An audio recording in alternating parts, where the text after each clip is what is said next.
Bonjour à vous, je suis Nathalie Généroufiac, le conservateur général du patrimoine, chef du service historique de la Défense.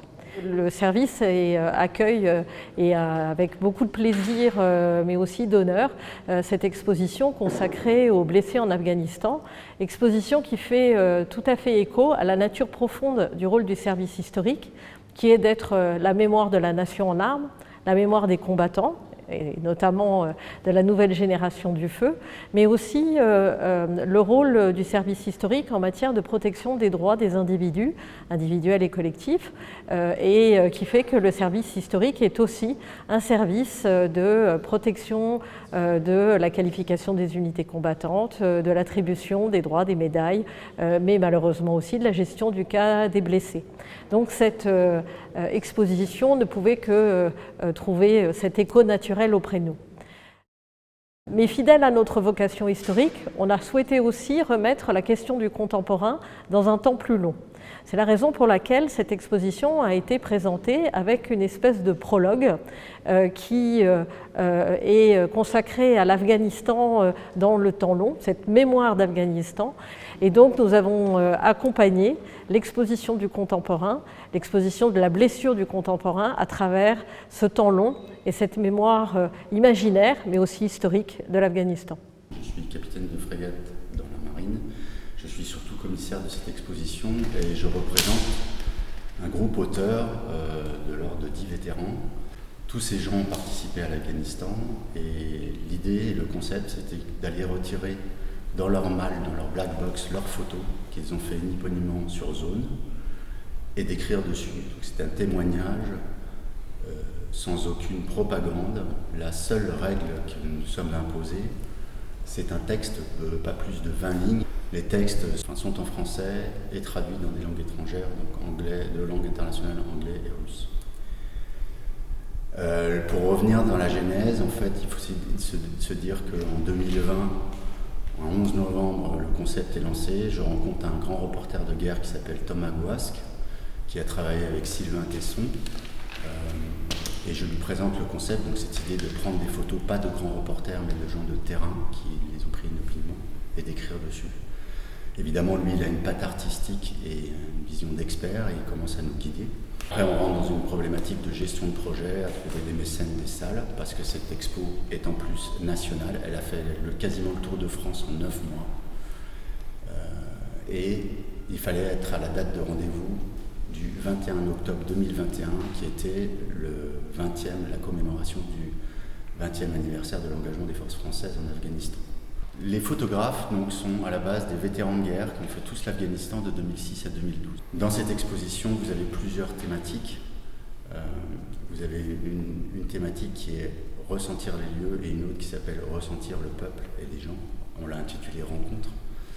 Cette thématique est fondamentale puisqu'en fait l'engagement français a été long, plus de 10 ans, et il fallait comprendre le peuple et les gens. Vous verrez aussi, il y a une thématique qu'on a appelée le dessous des cartes. Là, j'ai eu des conseils aussi d'une journaliste qui s'appelle Hélène Riesacher, qui est prix Schoendorfer de l'audiovisuel.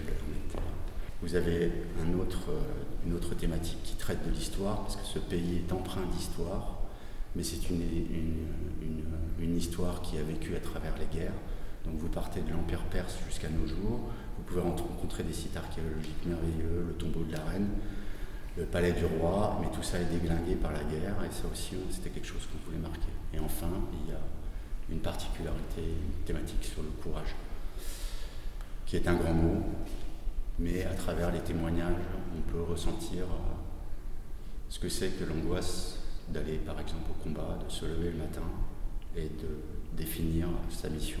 Les documents que nous avons sélectionnés montrent particulièrement comment l'Afghanistan est à la fois une zone reculée, très marquée par un relief fort que malheureusement les combattants français contemporains ont eu à subir, mais aussi une zone de contact et une zone intermédiaire. C'est le grand paradoxe de l'Afghanistan qui est à la fois à l'écart et en même temps au cœur du moment où les empires se retrouvent, se comparent, se confrontent. Et pourtant, ce recouvrement des influences qu'on va retrouver jusqu'à la période contemporaine, notamment à travers l'image du roi d'Afghanistan dont on voit la tentation de se rapprocher de l'Occident, et puis à travers une autre de ces figures qui est dans la tentation de l'autre, et qui est évidemment Laurence d'Arabie, et qui est finalement le retour de cette tentation avec la tentation de l'Orient sur l'Occident.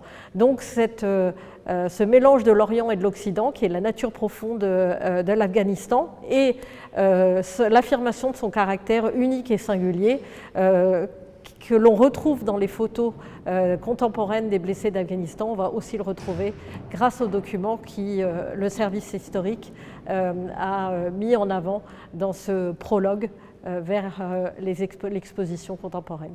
Oui, dans l'exposition, donc, il y a une thématique qu'on a intitulée le dessous des cartes, qui sont des vérités de terrain qui ont existé de 2006 à 2012 de fait.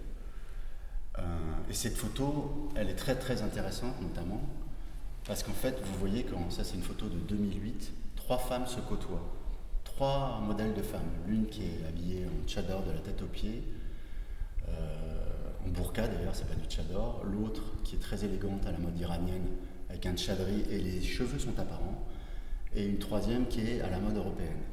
Ça, on aura beau on pourra dire tout ce qu'on veut, ça a existé en 2008. Donc ce modèle, ces femmes, elles se sont parlé, elles ont existé.